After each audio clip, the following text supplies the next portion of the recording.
There's a certain sadness that comes with sobriety. I said it, sadness. Why do you think if you're using 12-step, they always advise that you do 30 meetings in 30 days? Because you need to form a new set of habits. Having the group and the 12 steps as your new friend. Because you go looking for that old friend, your substance of choice. I was coming home from a wake today. The grandmother of a dear, longtime friend. And his family's a little weird about me, so, I was there for him. I paid my respects, and then I shot out of there as soon as I could. If you're watching this, forgive me. I'm sure you understand. And in the past, my behavior would have been to immediately go comfort myself by going for fast food. And there was a Burger King on the way home, right next to the dollar store I needed to stop at to get something my mother needed. I don't know if in your part of the country or the world there's a lot of inflation and high prices, but loaves of bread are a minimum of like $3.59 a loaf. And my mother loves to feed the birds, even though I tell her bread isn't really good for them. There's no telling her. So she'll tell me, oh, get me 3 loaves of bread. Well, that's like $12. So I go to the dollar store, which is now the $1.25 store, because times they are a-changin'. Anyway, I knew the dollar store was on my route home. I was going to run in, grab the loaves of bread. And there was my buddy, my old pal, the Burger King. And even though I haven't taken a bite of a Whopper or even a Big Mac or taco, anything that has the carbs, whether it's a taco shell or bread, in a long, long time, maybe 2 years or more. I gave up bread. It was tough. But what I would do is I would go to the fast food place and get 2 Whoppers, double Whopper with cheese, and eat the meat and cheese as if that was just going to be fine, as long as I wasn't gaining weight, until I started gaining weight, because you can't just eat what you want just because it's supposedly keto. And that's, of course, a very low quality food. Who knows if it's even meat? There's no red on the bun. Is it really meat? Like, what is it exactly? But yeah, I wanted it. I wanted to comfort myself with the old familiar fast food, washed down with a nice cold, mildewy tasting diet soda, because they never flush out those lines and they taste like mold. No wonder this country is sick. Not only is there soybean oil in everything, and our inexpensive food is of a very low quality, everything is full of mold. Full of mold. We're moldy. Anyway, it was right next to the dollar store, and I really, really wanted to go in. I really wanted to go to that drive-thru with the reasoning that, well, I do need to eat supper. Knowing full well I had bought pre-made meals, low carb, lower calorie, waiting for me at home. And I was just sad. And no, I did not console myself in the car by eating, I have emergency food in the car. So I'm never so hungry that I do succumb to the drive-thru. I didn't have any of that either. I didn't comfort myself with food after this very difficult wake. That I was there for, 20 minutes tops? I needed how many hours of being sick to my stomach and in pain to comfort myself? That's comfort. But I wanted to. I sure did want to. Whew. So what are we left with when we don't reach for the drug of choice? Whether it's food, alcohol, narcotics, shopping, like whatever. And I didn't go treating myself to a million things at the dollar store either. I got the loaves of bread, a little sparkly shamrock hat for my mother's hallway, an air freshener for the garage. That was it. Not like me, because shopping is also one of my comforts and addictions. I didn't. I bought necessities and left, and then was sad on the way home. Now, I wish I could say I was very sad about the death, even though I did cry. Of course I'm sad. I loved the person who passed away. She was a darling, and she actually had 2 visits with my mother, and they were so cute. Both of them couldn't hear each other, yet they talked the whole time. It was adorable. I wish I could say that was the sadness, and I wish I could say it was the sadness of the weirdness of how people are toward me in that family. I was there for my friend. I paid respects to the family, of course. And maybe that is what the sadness was, but the sadness I felt was the sadness of not being able to comfort myself with my drug of choice on the way home. I remember when I first had the gastric bypass, and it was tons of complications. I was on all kinds of painkillers and antibiotics for quite a while. I was nauseated. And it was weeks before I could eat. And when I did eat, it was so painful. Even though I was eating egg whites, low-calorie bread, which is just regular bread, sliced very thin. Who are they fooling? At the time, I was eating margarine, which I don't advise you do. Please don't. Olive oil or actual butter, raw butter if you can. But yeah, with my little teaspoon of margarine and the non-fat cottage cheese, a little ketchup, and I would be in agony from pain after eating my little diet breakfast. Oh, I remember those days. I remember getting Cheetos and just sucking on them because I wanted the flavor.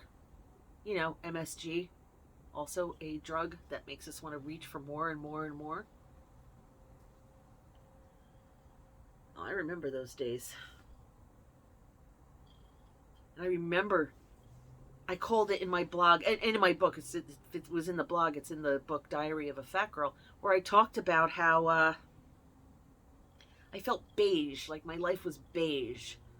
It lost its sparkle because I didn't have my drug of choice, my buddy, my pal that doesn't talk back. It just fills me up and then sends me into deep, deep pain. And sometimes nausea to boot. But that's what I wanted on the way home from the wake today. I wanted to, eat the Whopper meat. And that's a lot. 2 of them, I would have been in agony from it. With or without the cheese. Agony. Because it's rough. It's not real meat. It doesn't go down right. It's just like it is meat. I'm not talking about a Beyond Burger or an Impossible, whatever they're calling it. It's impossible to fool me and call it. It's just carbs. Just please stop. Oh, there goes the fat orange cat. Woo woo. He actually imitated me. I hope you heard. Oh, to not be able to reach, to not be able to self-soothe in a way that's actually painful. Addictions are complicated. They make you feel good in the moment. I remember I watched a special about crack addiction years ago. And how the addicts it was a documentary, and they would say, we wait all week for a high that lasts 15 seconds and then starts to wear off. It's just that initial rush, 15 seconds. And there goes our paycheck, there goes our savings, there goes our groceries. So I get it. And once the 15 seconds are over, now what? Where are your groceries? Where's your electricity bill? Who are you robbing from? Who are you borrowing from? Who are you racking up debt with?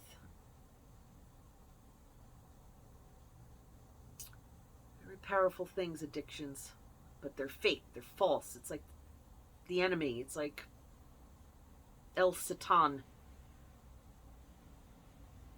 in the Bible. Satan tempts Jesus and says, I will make you a king. I'll give you a kingdom if you just bow down and worship me. And it's so funny. It's like, did you think that was really going to work? It would work on a human, and depending on how you believe Jesus was when he walked the earth, fully God, fully human, or just human, son of God. I know we all have slight differences, but that's what addictions are. I'll give you relief from all your pain if you just give in and reach for me. Oh, the lie. In Zoroastrianism, they call the Satan figure, the enemy figure, the lie. Fooling humanity into choosing to do the wrong thing rather than the right thing. Choosing evil over good. And addictions don't only hurt the person who's participating in the addiction. I'll be going to an Al-Anon meeting later. And that's for people who have lived with or had a relationship with somehow with an addict.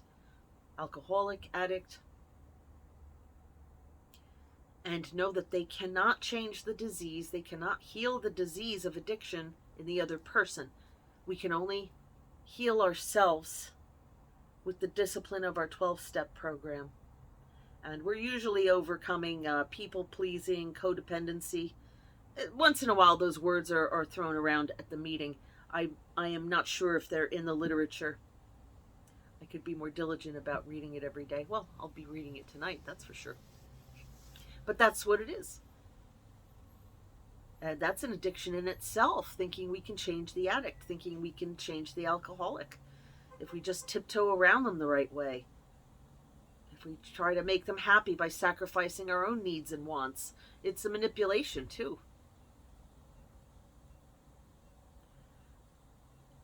But yes, when you're an addict, it's not just yourself that you hurt. It's everyone around you. It's everyone who needs you to be a human being. An adult, functioning human being. See, my poor mother, she never matured past... Hi, UPS. Okay. Do you need my signature? Yes, I actually do. I just learned that I can hit the pause button on this and then continue. I don't even know what's in the box. It's very lightweight. Well, it's a nice surprise. I did order, because I had a phone plan that I was helping somebody out with, and then I just signed the phone over to them, and I had this phone number just sitting there, and you can't get out of the contract with Verizon. Nope. That's a deal with the devil. So I'm like, well, let me get a cheap phone and I'll start using that to make these videos, so I don't have to constantly delete every video to make room, because this is my functioning phone that I need for everything. So maybe that's what it is. I don't know. I'll see later. So yes, 12-step meeting tonight. Codependency. Addicts hurt everyone around them. My poor mother never really matured past the age of, I don't know, she's like a pre-adolescent.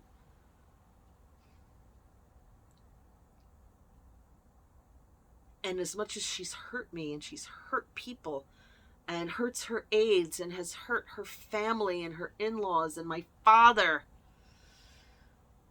she doesn't understand. How do you hold someone accountable who refuses to believe that they did anything wrong? She sits there and talks to herself and rewrites the scene she just lived. I've watched her do it all my life.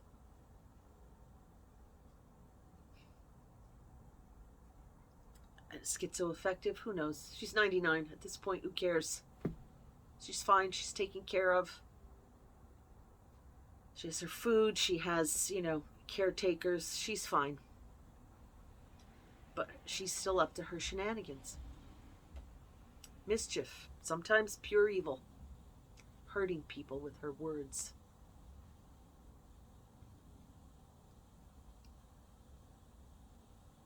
So we tell ourselves at Al Anon, it's a disease and we can't cure it, and we didn't cause it, and we can only work on ourselves and our responses to it. Maybe we can suggest to them that they get help. I can't suggest to an emotionally immature 99-year-old to get help. I can pray for her, and that's what I do. I pray. And that was hard to do. It was hard to get into the mode where I could say, God, please bless my mother, because of the rage and anger I feel toward her. So addiction is kind of like postponed emotions.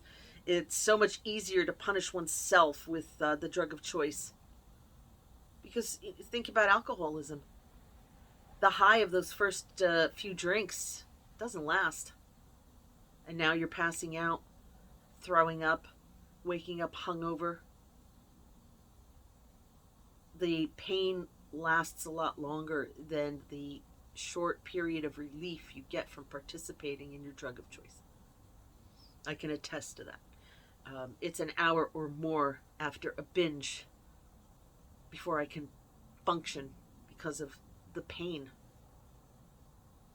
And I got very serious about overcoming it. I have fear that it's going to kill me, that I will rupture my little tiny stomach that I have that gets stretched out, and the hammer heart, my heartbeat, trying to pump blood to that little, the pouch they call it when you get a gastric bypass. And I'm like, I will die if I don't stop this behavior. I will die. I must find a way to heal. And I've been better. I've been better lately.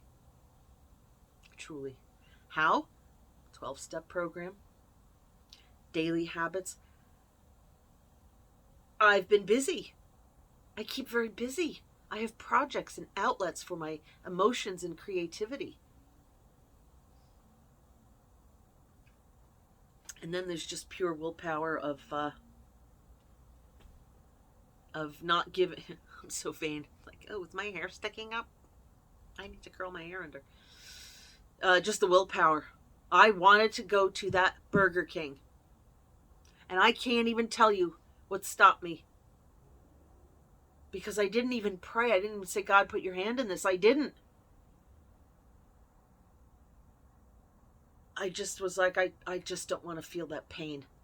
I just don't want to be in pain from the overeating. I could have gone and gotten one of the, a kid-sized thing. I could have. I didn't.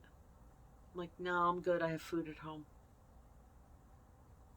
And I didn't come home and binge either. I had a little piece of cheese, keep my stomach quiet. And now I'm busy. I have to get ready to go to my meeting.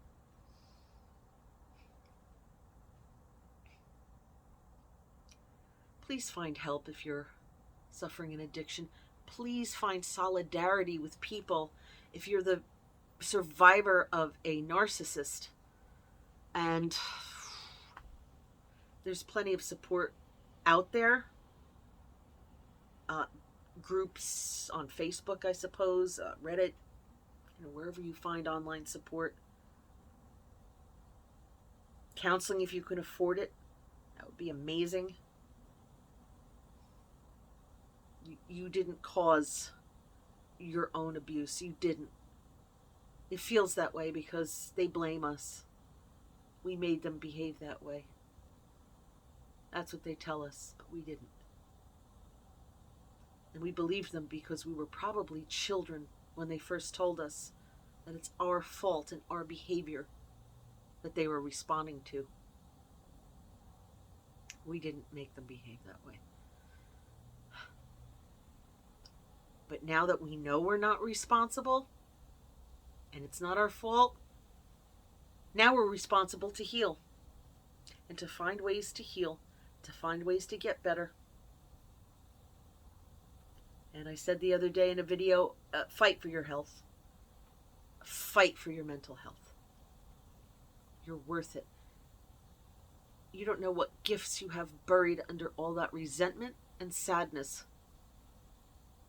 You don't know what you could be doing with your time and energy besides harming yourself with addictive behavior.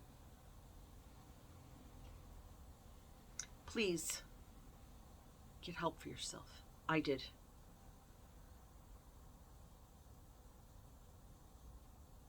Tomorrow's Ash Wednesday. I know I shouldn't be saying a date so that it's a timeless video, but tonight is Shrove Tuesday. They call it Fat Tuesday. I might have a little something later to celebrate, or I might not. I don't know. What am I giving up? Peanut butter and nuts in general. You know, nuts like cashews and stuff. That's going to be hard because I love to eat those late at night. I'll be having some yogurt from 40 days. 40 days of yogurt at night. Or sugar-free Jell-O. And then I also take on a thing I do. And I'm saying it because once I say it, I know I have to do it. I will go outside and pick up a minimum of 10 pieces of garbage that blow all around my complex because people don't know how to throw their garbage away properly. They'll leave it next to the dumpster instead of in the dumpster. And then the little squirrels come, they rip the bag open, and there's just garbage everywhere. Breathe. And, I usually pick up what's right in front of my apartment, so I don't have to look at it, but it's good exercise. It's a commitment. It's something to offer up. You know that expression, offer it up? I'll be offering it up. What else did I give up? Well, I have not been having cream in my coffee. I will continue that for 40 more days. I'm not sure I'll ever go back to it because now I'm kind of used to the black coffee. And calories are funny. I was at the grocery store today, and you know those cracker cuts, the cheese that's like pre-sliced cracker cut cheese? I was going to grab some because it's an easy snack, and I looked, I'm like, I wonder how many calories are in this. Three tiny little squares. 3 tiny little squares. 110 calories. You heard me. 3 little squares. Really? So, I'll be careful of the cheese. Consider my words. Consider how you can get help for yourself. Please like this. Please share this. Please subscribe. If this is worthwhile to you, it could be worthwhile to someone else. And I'll see you tomorrow with another video because I said I would. Not sure if it'll be after I have the ashes or before. I think the whole point is that you're not supposed to be vain on Ash Wednesday, so we'll see. I'll probably have the ashes. Be well.